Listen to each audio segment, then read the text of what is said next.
திருச்சி காவிரி ஆத்துல மணல் அள்ளுறதுக்காக 3 கிலோமீட்டர் தூரத்துக்கு லாரிகள் காத்து கிடக்கிறதா செய்தியை பார்த்தோம்.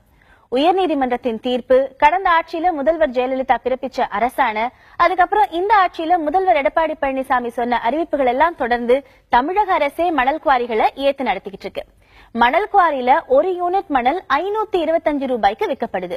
ஒரு லாரிக்கு 2 யூனிட் மணல். அப்படின்னா ஒரு லோடு மணலுடைய விலை 1050 ரூபாய். இதுல ஏற்றுக்கூலி 210 ரூபாயும், அரசுக்கு செலுத்த வேண்டிய வரி 40 ரூபாயும் உள்ளடங்கும். ஒரு யூனிட் மணல் என்பது எவ்வளவு தெரியுமா? ஒரு பொக்லைன் இயந்திரத்தின் மூலம் அள்ளப்படுற 3 பக்கெட் அளவு, அதாவது 100 கன அடி மணல்.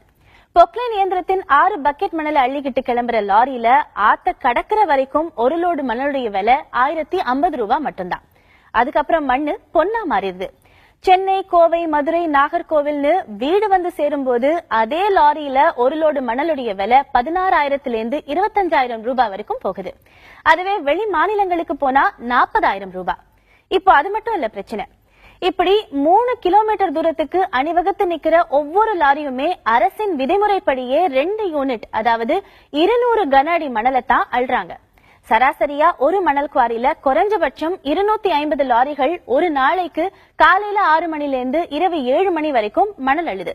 அப்படின்னா ஒரு மணல் குவாரியில அரசுடைய கணக்குப்படியே 50,000 கன அடி மணல் அள்ளப்படுது. இது சட்டப்படியான அரசாங்கத்தினுடைய கணக்கு. சட்டவிரோத மணல் கொள்ள நடைபெறதா இருக்கிற குற்றச்சாட்டுகளை தோண்டினா அளவு அதிகரிக்கும். ஆறும் அது ஆழம் இல்ல, அதை அள்ளுறவன் மனசுக்குத்தான் ஆழங்கிற கணக்காத்தான் அது அமையும். தமிழ்நாடு முழுக்க மொத்தம் இருக்கிற 75,000 மணல் லாரிகள்ல தினசரி இயங்குறது சராசரியா 20,000 மணல் லாரிகள். 20,000 மணல் லாரிகளும் தினந்தோறும் அள்ளுற ஆத்து மணலின் அளவு 40 லட்சம் கன அடி மணல். ஒரு கன அடி மணல் உருவாக 100 ஆண்டுகள் ஆகுங்கிறது இயற்கை ஆர்வலர்களின் கணிப்பு. எத்தனை 100 ஆண்டுகள் உருவான இந்த 40 லட்சம் கன அடி மணல் ஒரே நாள்ல வாரி சுருட்டப்பட்டிருக்கு அப்படிங்கிறதுக்கு தமிழக ஆறுகள்ல உருவாக்கப்படும் திறந்தவெளி சுரங்கங்கள் தான் பதில் சொல்லணும்.